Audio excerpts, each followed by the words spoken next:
The Block of Rock auf der Musikmesse 2015 und ich habe eine große Ehre, jetzt einen der bekanntesten Musikfotografen der letzten 40 Jahre interviewen zu dürfen. Mr. Neal Preston, welcome to the eye of the rock and roll hurricane. Thank you. It's a big hurricane, a small eye. That's right. So you're here with your big photo exhibition, photos from almost 40, 45 years ago you did when you started working in the music industry. How did it come for you? I started working in the music business when I was still in high school.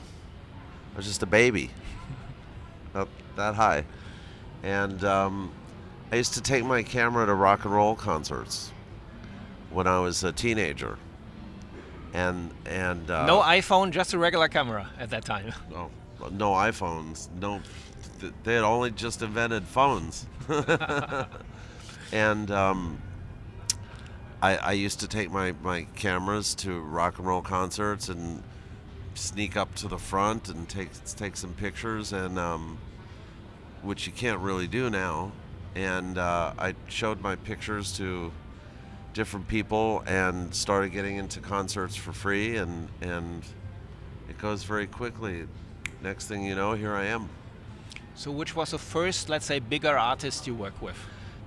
Well, the first big artist that I photographed was Jimi Hendrix, and that was in Boston. And there's a little, if you look over there, there's a little 8x10 print, and it's the only print I have left of Jimi Hendrix because I lost the negatives years ago. Okay, I've seen you also did one of my favorite bands, which are the Doors.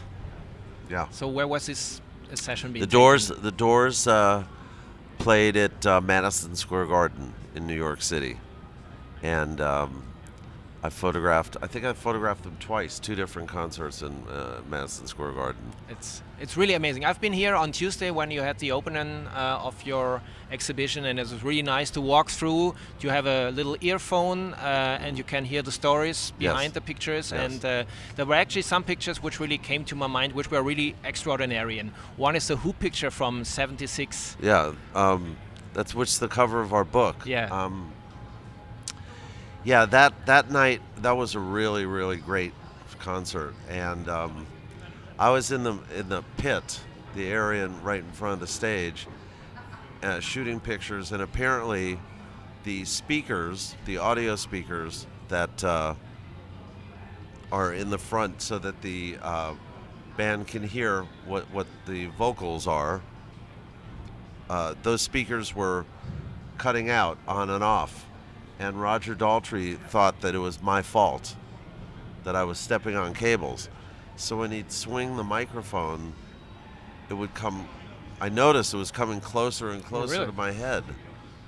And that thing could knock you out if it hits you, or worse, it could kill you. So in the middle of all this, some roadie came out and picked me up and took me out from in front of the stage, and he told me, he said, and the music's playing, everything's very loud, and he said, you've got to get out of there, Roger's going to kill you with the microphone, because he thinks that the monitor speakers are cutting out because it's your fault. So I went back and I got my camera bag and I went out, and then I still, the concert wasn't over, and I still wanted to shoot pictures, so I went around and went up these stairs. There was a little balcony in back of the stage looking down, and I went down to the front of that balcony and shot down, and that's how. And this was a moment where the picture was taken. Yeah, I didn't plan to be there, but isn't it extraordinary that some of the pictures were not plannable at all, because it's really a special moment in the career or in a concert when you do this picture, and I think this makes the whole exhibition very extraordinary. Well, that's how, I mean, you can plan and you can decide where you're going to shoot from, or I'm talking like about the Kiss pictures for Chris in the Snow, well, the which Kiss is different. Picture, yeah, the Kiss picture was planned. A magazine wanted to do a special cover story for Christmas with Kiss. So I thought about it, and I said, well, why don't we just make it look like they're in the snow somewhere throwing snowballs? So we rented that background, which is supposed to look like somewhere in the mountains, but it's just it's a Hollywood backdrop. And then we brought all the snow, which is plastic. It's plastic snow. It's very poisonous. They don't make that stuff anymore. Because if you breathe that in, you get very, very sick. It's like asbestos. Oh. So not really healthy. No, not healthy at all. So we started the photo session, and I had 2 assistants up in the rafters sprinkling snow down. We did a bunch of different pictures. Then I had them sitting down in the snow, which is when we did that photo. And at one point, Ace Frehley, the guitar player, it was a little of this, a little of that, a little of that, and he all of a sudden passed out, face down.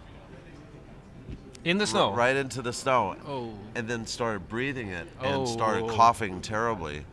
And we thought we were going to have to take him to the hospital. Oh, shit. Because, like I said, it was very toxic, very bad for you. And at that point, the photo session was finished. And he lived. And Kiss became a trio. No, he lived. Yeah. Crazy. This is the opposite, as we talked before. Most pictures are really unplanned at all, and but there are some pictures I've seen which came to a very curious occasion, and one photo I like really much is the passport picture of Jimmy Page. Yeah, well, we were on the airplane. And you work with Led Zeppelin very often. I worked with Led Zeppelin for a long time, and we used to have our own private plane that would take us from city to city. And one night, we're on the plane. I don't remember if we were going to a concert or coming back from a concert. I think we were going to a concert. And one of the people that worked for Swan Song, which was their record label, came running over to me and she said, Jimmy needs a photo for his passport for a visa because he and Robert are going to Egypt next week after this part of the tour is over. So we need a kind of a passport photo for the Egyptian consulate, and we need it tomorrow. So I had to shoot it somewhere on the plane. So I grabbed Jimmy and we went to the back of the plane where there was kind of some kind of empty wall. I made him stand in front of there, and I put some film in the camera, and I had a flash on the camera. I bounced it off the ceiling so that it would just be more pleasing light. And I took three photographs, and then I had to pick out the best one and have the prints made so that while being on the plane? No. After we got off the plane, so we could take them to the Egyptian consulate, and because there was a deadline, and that's the photo that we used, and 35 years later or so, he loved the picture so much he used it on the cover of his photography book, his autobiography and pictures. It's a crazy thing. It's a crazy thing. I mean, you never know. Walking around, there are not many women you did photos with, but there's one special photo which I've seen with also one of my favorite female artists, which is Stevie Nicks. Yeah. Well, there's a couple of women, Madonna, Stevie Nicks, Janis Joplin, Stevie, who's a very good friend of mine. We were doing a magazine article, and I wanted to do a photograph on the roof of her building. She was living at the time in Venice, California, by the beach. It had a big condo, and I wanted to do a shot of her as the sun was coming down. So, and when the sun starts coming down, it's not going to wait for me or Stevie Nicks or anybody else. So she had that beautiful white dress on, and it was very windy up there. And as you can see in the photo, she put her arms up, and the wind would pick up, blow the material, and it almost looks like wings. But what you don't see in the picture is I had to have an assistant laying on his stomach, holding her ankle, because it was so windy that if we weren't careful, the wind would have picked her up and she would have flown away. And we were 6 floors up from the ground, so she could have been killed.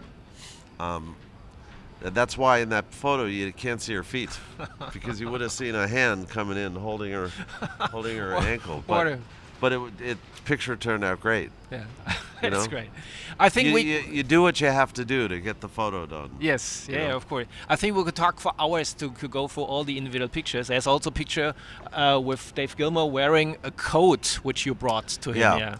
I went and that was about 5 years ago. I went to London to do a photo shoot with David Gilmour, and in my mind, for some reason, I had a vision of him. I wanted to shoot him in a long overcoat, very kind of statesman-like. You know, he's a very important man, and I had this vision. When I got to his studio, I asked him if he had an overcoat, and he did not have one. And I was wearing a raincoat because it was in London, and you got to figure in London it's going to rain half the time anyway. I live in Los Angeles, where we don't usually have to worry about that. So, but I really wanted to shoot him in this coat, so I decided, I'll just give him my raincoat. And I asked him if he'd put it on, and he put it on, and I really liked the photo, and we decided to, I decided to donate the raincoat to the exhibit permanently. I mean, it was too big for me anyway. Great story. Fit him. He was a little larger than me. It fit him perfectly. You know, I actually could talk for hours, but I'm sure you're pretty busy also today, also with some other press meetings, and there are lots of people going around here at the Musikmesse. Did you have some time on your own to walk through the messe to meet some people, to check some guitars, or you just stuck at your exhibition? I hope to do that today and tomorrow. I mean, it's so huge. It's like another city. It's probably bigger than Atlanta or Miami. I mean, it's huge. It's its own city, and there's a lot I'd like to see. I don't really play an instrument, so I don't. That's not that important to me. But just to see the people and see what's going on and the energy, maybe taste some of the food. Look at some of the girls. Yes, why not? Why not? Why not? Important. Yeah, that's right. So that's what I want to do. Actually, there's one last story I would like to hear, because I've listened it when I was here on the opening ceremony on Tuesday, and I had this headset. There was one story which really was curious. It's a story about the photo with the traveling Wilburys. Because this is a once-in-a-lifetime situation you faced. Yeah. Well, literally, I was sitting in my office one day, and I got a phone call from a girl, my friend Mary Klauser, who works for Tom Petty, and she asked me what was I doing later that day. Was I shooting? And I said no. And she said, "Can you come over to Dave Stewart's house from the Eurythmics and photograph Tom Petty and some of his friends?" I said, "Sure." And she said, "Okay, I'll have Tom will call you back and tell you what's going on, and fill you in." So 5 minutes later, Tom calls and he said, "Okay, we're at Dave Stewart's house." I said, "What's the address?" And it was in Encino, California, which is near where I live, about 15 minutes away. And I asked him what the address is. He couldn't remember, and he said, "Here, talk to George." Now, I didn't know who George was. George, a roadie, George the janitor, George the carpenter, I didn't know. And all of a sudden I hear this voice on the other end of the phone, and it's obviously, I know George Harrison's voice. And I can't believe it. And George Harrison says, "Okay, well, it's here's the address, 15 blah blah blah Ventura Boulevard, and you go out the 101 freeway." And I can't believe George Harrison is giving me directions to someone's house in Encino. And anyway, got the address.